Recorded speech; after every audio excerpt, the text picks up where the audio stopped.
Pemirsa, kita masih bersama Indonesia Lawyers Club. Pak Samsu, masih ada yang mau ditambahin? Sementara cukup itu Pak, nanti kami mintakan saksian pada Bu Wakapolres yang saat itu Baik. menolong istri saya, tahu persis. Bapak udah memaafkan mereka? Ya, menurut katakan kami menyampaikan begini, menurut Pak Yai itu Allah akan memaafkan umatnya apabila sudah minta maaf langsung pada yang kenamu, pada yang bersangkutan, terutama pada keluarga. Itu jadi sementara itu baru mewakilkan. Ya untuk pewakilan ya sementara kami terima wakilnya itu dulu Pak. Tapi kan minta maaf itu kan langsung yang bersangkutan. Demikian Pak. Nah, mungkin ada satu lagi, kita nggak bisa minta maaf sama almarhumah. Artinya pada keluarga Pak yang merasa ya, kehilangan. Kayak keluarga bisa.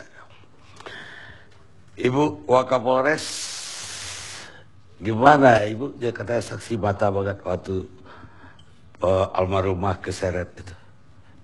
Apa yang Ibu saksikan? Terima kasih Pak Karni. Sebelum menjawab pertanyaan tersebut, izinkan saya untuk menjelaskan 2 menit di belakang sebelum kejadian tersebut. Pada saat itu, rombongan dari Ormas itu turun ke lokasi pom bensin. Kebetulan saya langsung yang memimpin beserta Kasat Sabara. Kemudian saya menggiring mereka untuk kembali ke mobil karena pada saat itu mereka mulai memukuli pom bensin dan warung-warung di sekitar.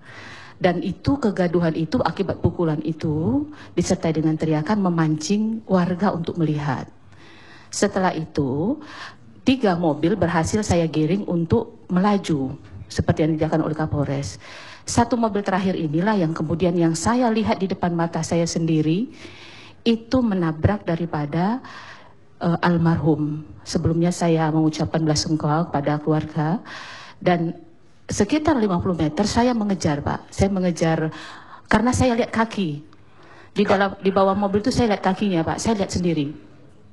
Kakinya orang itu ada almarhum di kolong mobil di sebelah kiri. Jadi melintang itu Pak Karni. Nah, kemudian saya kejar anggota kami dari Kesatuan Polair yang merupakan anggota Dalmas Kerangka berusaha untuk menghentikan kendaraan tersebut.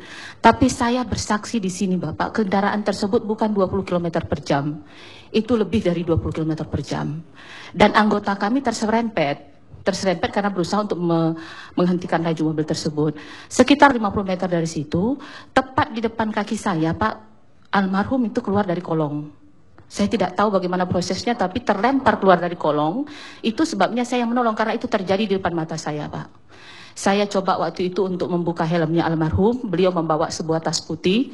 Kemudian saya buka karena kepalanya waktu itu kelihatannya agak berat baginya. Saya buka helmnya, saya ganjal memakai tasnya.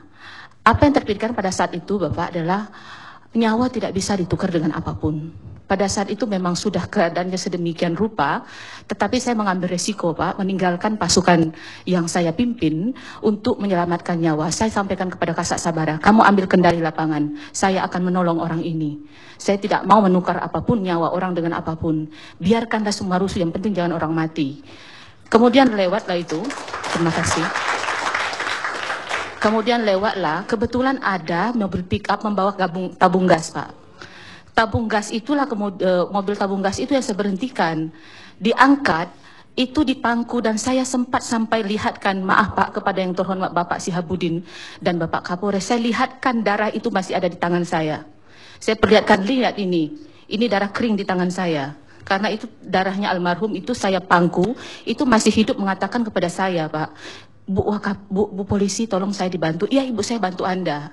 Saya bawa ke puskesmas Pak, kebetulan puskesmas dekat di situ, dan beliau masih sehat pada saat masih bisa berkomunikasi. Dan kemudian masuk lagi korban lain, diantaranya anggota saya. Kemudian saya sampaikan dan kemudian keadaan sudah makin panas.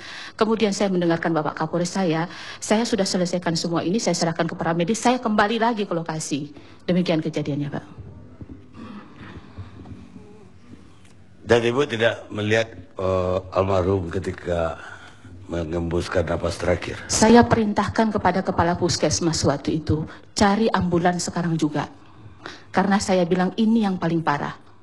Kemudian di situ ada ambulans, Bapak. Kemudian saya bilang, ini masukkan ambulans, cepat bawa ke rumah sakit. Petugas para medis pada saat itu bertanya kepada saya, Ibu Wakapolres ini mau dibawa ke Tulungagung atau mau dibawa ke Kendal? Cari rumah sakit yang bisa men-scanning kepalanya dan terdekat. Ibu yang paling dekat Parakan, bawa ke Parakan, saya bilang gitu. Setelah dimasukkan itu Pak, berdatangan lagi korban yang lain, saya tinggal. Karena saya harus mengendalikan pasukan lain di lapangan. Anggota yang lain itu juga terluka? Semuanya terluka Bapak. Oleh tabrakan? 6 orang. 6 orang? Semuanya ditabrak Avanza itu, saya pastikan. Itu terjadi depan mata saya, Pak. Baik, Bu. Gimana Pak Syahabudin? Ada tanggapan?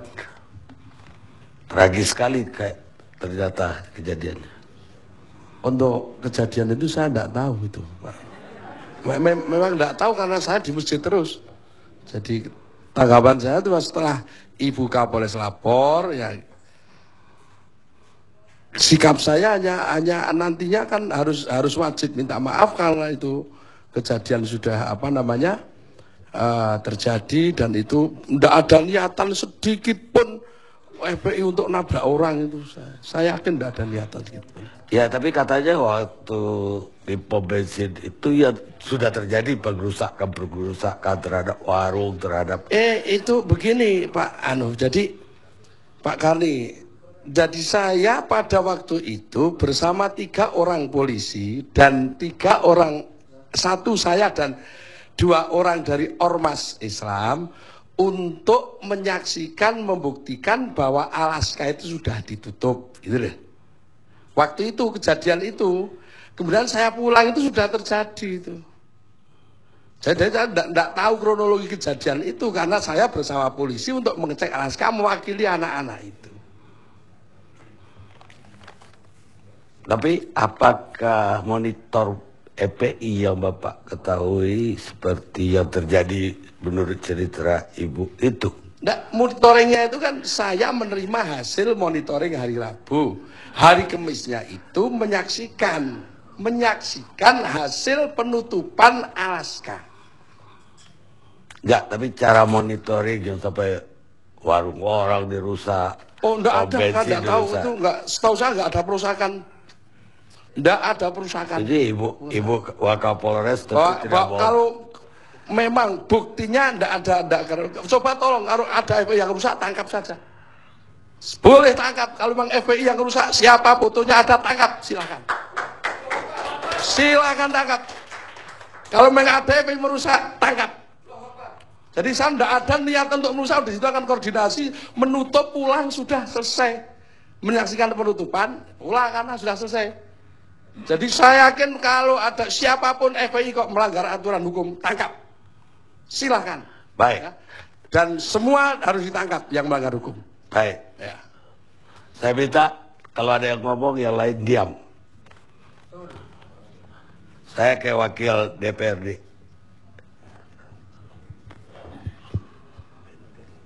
Wakil DPRD Kendal, Pak Beni Karnadi. Pak Beni ada di lapangan waktu itu. Rumah saya 200 meter dari lokasi tertabraknya korban. Dan pada waktu itu saya juga berada di lokasi di depan pom bensin. Saya melihat persis kronologis yang terjadi, apa yang dilakukan oleh kawan-kawan dari FPI. Ada banyak fakta yang tidak diungkap, ada banyak kebohongan yang dimunculkan, terutama oleh saudara Syahabudin. Kami kemarin melihat di TV One juga di acara debat, kami melihat banyak sekali kebohongan-kebohongan yang beliau munculkan. Kami juga membawa video kamera dari CCTV. Apa fakta yang Anda katakan? Sekitar... Anda bawa video, udah Anda kasihkan ke produser? Sudah kami kasihkan ke produser. Bisa diputar? Silakan. Apa faktanya? Jadi sekitar jam 1.20 karena itu CCTV itu ada di layar, sekitar jam 1. Sebelumnya ini sudah ada video sebelumnya. Jadi nanti bisa menjelaskan kenapa warga marah. Kenapa warga merasa marah dan secara spontan mereka menyerang kawan-kawan dari FPI. Sekitar jam 1.20, kawan-kawan FPI berhenti di depan gereja yang mobil Jeep putih hardtop. Itu sebelum video ini. Kalau ini video tertabraknya. Sebelum ini sudah ada, jadi mereka turun, kemudian masuk ke pom bensin, kemudian juga memukuli beberapa karyawan pom bensin karena warga itu marah di situ. Ada sekitar 4 kendaraan, sepeda motor 4 atau 3, kemudian juga ada 1 buah mobil yang membeli bensin tidak membayar, Pak Kari. Kemudian diteriaki oleh warga, nggak bayar. Mereka kemudian berhenti, mereka turun, ngamuk di situ, kemudian juga memukuli warga yang ada di sekitar situ. Di videonya ada. Nah, setelah itu kemudian mereka masuk ke dalam mobil, ada Ibu Wakapolres menyuruh bahwa mereka masuk. Mereka masuk. Nah, ketika mereka masuk, warga mulai marah, mulai ada yang memukul, ada yang melempar. Jadi secara spontan. Kawan-kawan FPI ini kan bertamu ke Sukoharjo. Pak Sehabudin ini kan bertamu. Ketika beliau kemarin mengatakan pawe simpatik, yang terjadi ketika melakukan pawe di beberapa titik mereka turun kemudian memukul warga, merusak, ada penjual bakso dirusak juga dan sebagainya. Di beberapa titik mereka melakukan anarkisme. Ini adalah foto-foto dari beberapa anggota FPI. Mohon maaf dari melihat performanya, saya kira sangat jauh dengan performan dari apa yang kita bayangkan sebagai pembela Islam secara performan. Kita melihat ada beberapa anak muda memakai atribut FPI yang kemudian tampangnya menurut kami, mohon maaf, tampang preman. Menurut info dari salah satu sumber kami di kepolisian yang tertangkap dari teman anggota FPI, ketika ditanya apakah Anda Islam, dia mengatakan saya Islam. Tahu rukun Islam? Dia tahu, coba sebutan nggak tahu. Mereka nggak bisa menjawab. Bagaimana bisa orang yang tidak paham Islam kemudian harus membela Islam dan kemudian merusak dengan cara-cara anarkis? Ini akan menjadi fasisme keagamaan. Kemudian juga menurut salah satu sumber info dari kami dari kepolisian juga, ada yang tertangkap membawa aqua, Pak Bang Karni.